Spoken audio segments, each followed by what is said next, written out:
last video on the topic NPO. So basically, what is the meaning of NPO here? N means non, P means profit, and O means organization. There are certain organizations who are working not for profit motive. Their main motive is to render services to their clients, or we can say that to their members or to the society. Basically इसका मतलब क्या है, society में कुछ ऐसी organisations भी होती हैं जिनका मेन मोटिव पैसे को कमाना नहीं है, उनका मेन मोटिव सर्विसेज को रेंडर करना है। अब वो किनको सर्विसेज रेंडर करेंगे, हो सकता है वो अपने मेंबर्स को सर्विसेज रेंडर करें, या हो सकता है पब्लिक के लिए बनी हो, या फिर हो सकता है कि वो दोनों को सर्विसेज को क्या करे, रेंडर करे। तो एक ऐसी ऑर्गेनाइजेशन जिसका मेन मोटिव पैसे को कमाना नहीं है, उसका मेन मोटिव है सर्विसेज देना, भला करना। हो सकता है वो अपने मेंबर्स का भला करती हो, या हो सकता है वो सोसाइटी का भला करती हो। भला कैसे करेगी? हो सकता है कुछ ऐसी ऑर्गेनाइजेशन है जो टीच कर रही है बच्चों को फ्री ऑफ कॉस्ट, ठीक है, तो उनका मेन मोटिव पैसे को कमाना नहीं है, उनका मेन मोटिव है बच्चों को एजुकेट करना। या फिर कोई ऐसा हॉस्पिटल है जो चैरिटेबल हॉस्पिटल है जिसका मेन एम क्या है, ठीक है, कि सोसाइटी की हेल्थ केयर को इम्प्रूव करना। तो उस टाइप ऑफ ऑर्गेनाइजेशंस को हम NPO, non profit seeking organisation की कैटेगरी के अंदर डालते हैं, ठीक है। तो बेसिकली ऑर्गेनाइजेशन हमारे आसपास हम देखते हैं जितने भी बिजनेस होते हैं, these are all for earning profit, but still कुछ ऐसी ऑर्गेनाइजेशंस भी हैं जिनका मकसद पैसे को कमाना नहीं है। जैसे कि मान लीजिए मुझे डांस का शौक है, ठीक है, मुझे डांस करना अच्छा लगता है, तो हम लोगों ने मिलकर क्या किया, आपने और मैंने, हम सब लोगों ने मिलकर, मेरे जितने सब्सक्राइबर्स हैं उन्होंने और मैंने, हमने ये सोचा कि क्यों ना हम कुछ ऐसा करें कि हम एक ऐसा डांस स्कूल खोलें जिसमें हम बच्चों को डांस सिखाएं, ठीक है। ये आपने और मैंने मिलकर क्या किया, प्लान किया, हम अपनी इच्छा से हम सब लोग मिले, ठीक है, अपनी इच्छा से हमने पैसे लगाए, एक स्कूल बनाया, डांस स्कूल बनाया जिसमें हमने बच्चों को डांस करना सिखाया फ्री ऑफ कॉस्ट, ठीक है। तो वो एक नॉन प्रॉफिट सीकिंग ऑर्गेनाइजेशन है जिसका मेन मकसद पैसे को कमाना नहीं है। मान लीजिए आपने और मैंने, हम सब ने मिलकर कॉन्ट्रीब्यूट किया, ठीक है, और हमने उस ऑर्गेनाइजेशन में पैसा लगा दिया। एक नॉन प्रॉफिट सीकिंग ऑर्गेनाइजेशन में हम अपनी सर्विसेज दे रहे हैं फ्री ऑफ कॉस्ट। आप में से जिनको डांस आता है वो सब लोग आ गए, मैं आ गई, हम सब लोगों ने मिलकर क्या किया, बच्चों को डांस सिखाया, ठीक है। सो उस पर्टिकुलर टाइम पे हमारा मेन मोटिव क्या है, ठीक है, कि हमने सर्विसेज को रेंडर करना है। उस टाइम पे हमारा मेन मोटिव पैसे को कमाना नहीं है। तो हमारी वो जो ऑर्गेनाइजेशन है, ऑर्गेनाइजेशन का बेसिकली मतलब क्या होता है, कुछ ऑर्गेनाइजेशन का हमेशा मतलब ना बिजनेस नहीं होता है। ऑर्गेनाइजेशन का मतलब होता है कुछ लोग मिले आपस में जिनका एक पर्टिकुलर एम था, एक जैसे एम को पूरा करने के लिए लोगों का मिलना ही बेसिकली ऑर्गेनाइजेशन है। और यहाँ उन सब लोग जो एक जैसे लोगों को मिले हैं उनका मेन मकसद पैसा कमाना नहीं है, ठीक है। तो इसलिए बिजनेस ऑर्गेनाइजेशन नहीं है, उसका मकसद है भला करना, सोसाइटी का, समाज के लिए कुछ अच्छा करना, ठीक है, इस तरीके से। तो वो हमारे नॉन प्रॉफिट ऑर्गेनाइजेशन के अंदर आ जाती है। तो अब जब हम लोग मिले हैं, हम लोगों ने पैसा भी लगाया है, होगा, ये तो नॉर्मल सी बात है, ठीक है। डांस के लिए हमने कोई पर्टिकुलर जगह ली जहाँ पर हमने सेटअप अच्छा सा किया, ठीक है, वहां हम अब क्या करेंगे, डांस को सिखाने वाले, तो हम लोगों ने पैसा लगाया। नॉर्मल ऑर्गेनाइजेशन होती और आप और मैं मिलकर पैसा लगाते तो वो कैपिटल मिलता, पर ये नॉन प्रॉफिट सीकिंग ऑर्गेनाइजेशन है, वॉलंटरी अपनी इच्छा से हम लोग मिले हैं, हम लोग पैसा लगा रहे हैं, गुड कॉज के लिए पैसा लगा रहे हैं, साइकोलॉजिकल हमें इससे सेटिस्फेक्शन मिलेगी, हमें अच्छा लगेगा ये काम करके, तो वहां हमारी कैपिटल नहीं है, वो पूंजी नहीं है, that is basically known as capital fund. उसका नाम हमने क्या रख दिया, कैपिटल फंड रख दिया है। तो वो कैपिटल ही, ठीक है, हमने पैसा ही लगाया, बट बिजनेस में नहीं लगाया, प्रॉफिट कमाने के मकसद से नहीं लगाया। तो उस पर्टिकुलर चीज का नाम हमने क्या रख दिया, जिसको पहले कैपिटल बुलाते थे, जिसका नाम हमने क्या रख दिया, कैपिटल फंड रख दिया, ठीक है। तो बड़ा आसान सी चीज है, कुछ ज्यादा मुश्किल नहीं है इस चैप्टर के अंदर, बड़ा आसान चैप्टर है। तो देखिए इसके अंदर क्या हुआ, अगर एक नॉर्मल ऑर्गेनाइजेशन होती तो हम प्रॉफिट एंड लॉस अकाउंट बनाते, पर यहाँ हमारा मकसद प्रॉफिट कमाना नहीं है, तो हम प्रॉफिट एंड लॉस अकाउंट नहीं बना सकते। लेकिन बुक्स ऑफ अकाउंट को हमें मेंटेन करना पड़ेगा, ये तो लीगली मैंडेटरी है कि हमें बुक्स ऑफ अकाउंट को क्या करना है, मेंटेन करना है, ठीक है, ताकि कोई धोखाधड़ी ना हो। अब लोगों से तो पैसे इकट्ठा कर लें कि भाई हम लोग डांस स्कूल बना रहे हैं, हम बच्चों को डांस सिखाने हैं फ्री में, ठीक है, गवर्नमेंट से ग्रांट ले लें, इस तरीके से हम पैसा तो ले लें, बट हम कुछ गलत काम में मिसयूज भी तो कर सकते हैं लोगों के पैसे को। तो इसलिए हमारे लिए भी बुक्स ऑफ अकाउंट्स बनाना क्या है, जरूरी है। तो हम बुक्स ऑफ अकाउंट्स को बनाएंगे, पर हम क्या करेंगे, उन्हीं चीजों के, उन्हीं अकाउंट्स के नाम बदल देंगे। जैसे प्रॉफिट एंड लॉस अकाउंट बनाना एक ऐसी फर्म के लिए जिसमें प्रॉफिट नहीं कमाना थोड़ा सा अजीब सा लगता है कि भाई प्रॉफिट नहीं कमाना तो प्रॉफिट एंड लॉस अकाउंट क्यों बना रही है, ठीक है। तो उस बेसिकली टाइप उसके लिए, ठीक है, उस हम एक चीज को सेटिस्फाई करने के लिए कि भाई हम प्रॉफिट नहीं कमाने के लिए बना कर रहे हैं ऑर्गेनाइजेशन, तो प्रॉफिट एंड लॉस अकाउंट बिल्कुल वैसे ही बनेगा, ठीक है, बट हमने उसका नाम चेंज कर दिया और आज हमने उसका क्या नाम रख दिया, इनकम एंड एक्सपेंडिचर अकाउंट रख दिया। कंफ्यूज होने की जरूरत नहीं है प्रॉफिट एंड लॉस अकाउंट की ही तरह, बट आज हमने उसका सिर्फ नाम बदल दिया। क्यों बदल दिया? क्योंकि प्रॉफिट एंड लॉस अकाउंट रखना थोड़ा सा अच्छा नहीं लग रहा था, बिकॉज हमारी ऑर्गेनाइजेशन का काम प्रॉफिट कमाना नहीं है। द नेक्स्ट वन इज, अब आप ये सोच रहे होंगे कि इसकी फाइनल अकाउंट में बैलेंस शीट बनेगी या नहीं बनेगी। बैलेंस शीट सिमिलरली बनेगी जैसे पहले हम अपनी ऑर्गेनाइजेशन की, बिजनेस ऑर्गेनाइजेशन की बनाते ही हैं, तो एनपीओ की भी बैलेंस शीट वैसे ही बनेगी और अकाउंटिंग ईयर के एंड में यानी 31 मार्च को ये भी प्रिपेयर हो जाएगा। तो आपको समझ आ रहा है एनपीओ है क्या?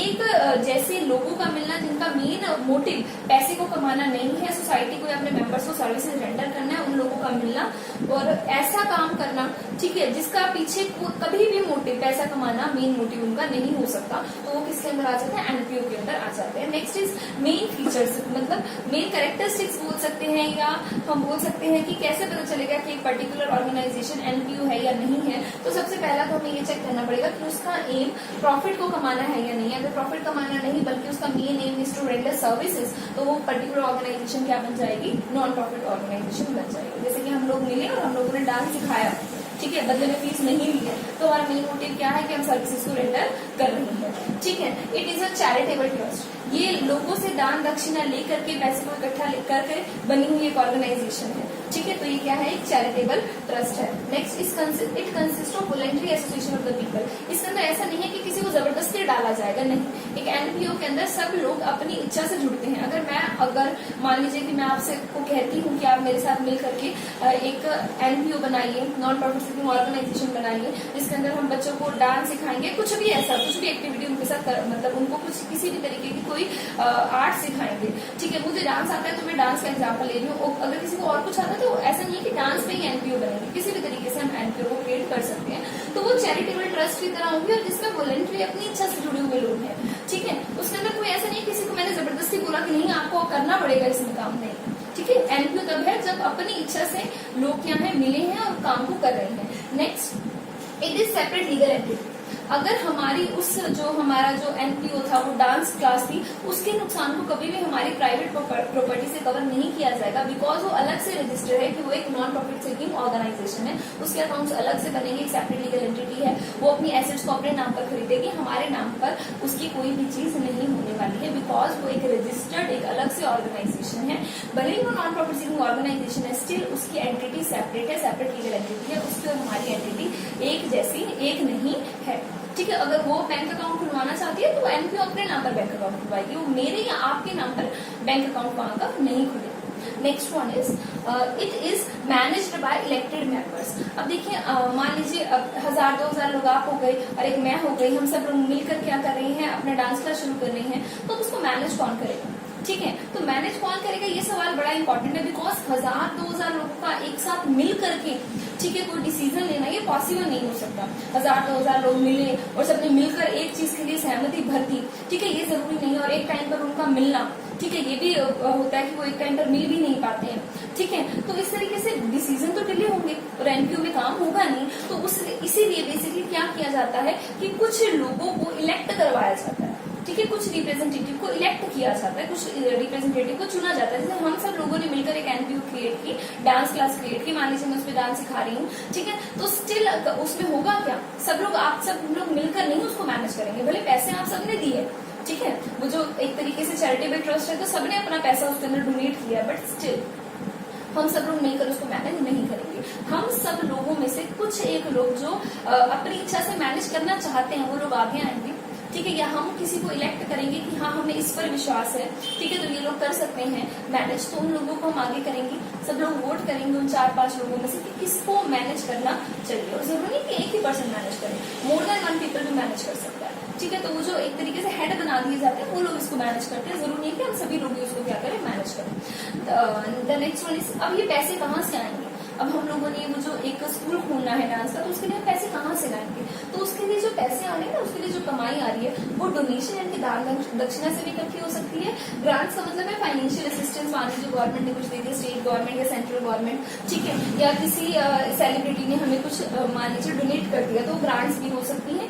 नेक्स्ट है सब्सक्रिप्शन। सब्सक्रिप्शन बहुत इंपॉर्टेंट है, ये बेसिकली मेंबर्स ही करते हैं सब्सक्राइब, ठीक है, तो वो पैसे हमें देते हैं जब वो एक तरीके से ऑर्गेनाइजेशन के पार्ट बनना चाहते हैं। तो ये कुछ टाइम बाद उनको दोबारा से इसके लिए पेमेंट करनी पड़ सकती है, जैसे मान लीजिए मंथली बेसिस पर है, ईयरली बेसिस पर है, या एक बार इस तरीके से क्वार्टरली बेसिस पर है, ये सब्सक्रिप्शन का भी पैसा ऑर्गेनाइजेशन को मिलता है। Next, they earn surplus not profit. मान लीजिए कि हमने उस डांस स्कूल को खोलने के लिए जब पैसे इकट्ठा किया, तो मान लीजिए हम लोग 1000 लोग मानते हैं मेरे साथ, ठीक है, और अब आप लोग 1000 हो गए, तो हम सब लोगों ने, मैंने आपको बोला कि सभी लोग ना 100 रुपीज डोनेट कर दीजिए, तो हमारा ये काम चल जाएगा। तो हमारे पास यहाँ पर 1 लाख रुपीज क्या हो गए, ले देकर इकट्ठे हो गए। बट जब हमने खर्चा किया ना, तो हमारा खर्चा हुआ सिर्फ 80,000 का, ठीक है, तो 80,000 का जब हमारा खर्चा हुआ, तो हमारे पास स्टिल अभी 20,000 यहाँ पर क्या हो गए, बच गए, ठीक है। तो अभी 20,000 जो बचे हैं उसको हम प्रॉफिट नहीं करेंगे, बिकॉज हमने प्रॉफिट के लिए तो काम किया ही नहीं है, हमने तो सोसाइटी को सर्विसेज या अपने मेंबर्स को सर्विसेज देने के लिए काम को शुरू किया है, ठीक है, तो हमारा वहां पर प्रॉफिट नहीं होता है। तो अगर प्रॉफिट नहीं होता, तो ये 20 लाख रुपए हमारा क्या है, ये हमारा क्या, 20,000 रुपए हमारा क्या है, ये हमारा क्या है, सरप्लस। क्या कहलाएगा, ये हमारा सरप्लस है। तो ये देखा, एक तरीके से देखा जाए तो प्रॉफिट ही हुआ, बट ये प्रॉफिट नहीं है, क्यों? क्योंकि हम इसे अपने घर नहीं लेकर जाने वाले हैं, ठीक है, या आपस में बांट नहीं लेंगे। अब 20,000 बच गए, तो हम ये 100 लोग ये नहीं सोच लेंगे कि सभी आपस में बांटने, दोस्तों को सब लेकर के चले जाए, नहीं, ऐसा नहीं होगा। हम इसको ऑर्गेनाइजेशन में ही रखेंगे।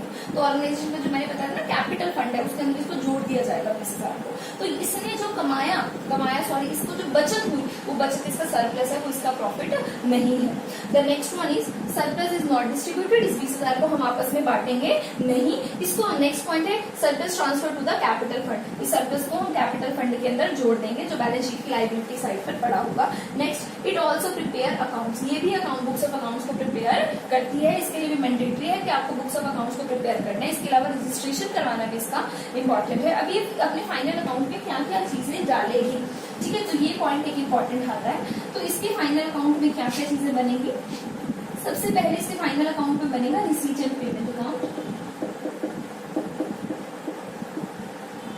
जो बिल्कुल कैश बुक की ही तरह है, बट जो रिसीट एंड पेमेंट अकाउंट है वो फाइनल अकाउंट का पार्ट है, और जो कैश बुक हमारी होती है वो हमारा फाइनल अकाउंट का पार्ट नहीं होती है।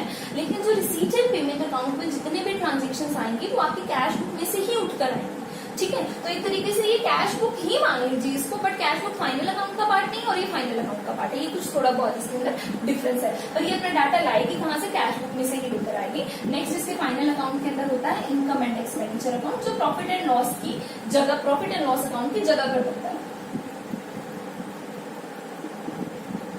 और बिल्कुल वैसा ही होता है। The next one is BS means balance sheet, जो बिल्कुल नॉर्मल क्रिएट होगी 31 मार्च वाली डेट पर, जैसे हम वैसे इसको बनाते हैं।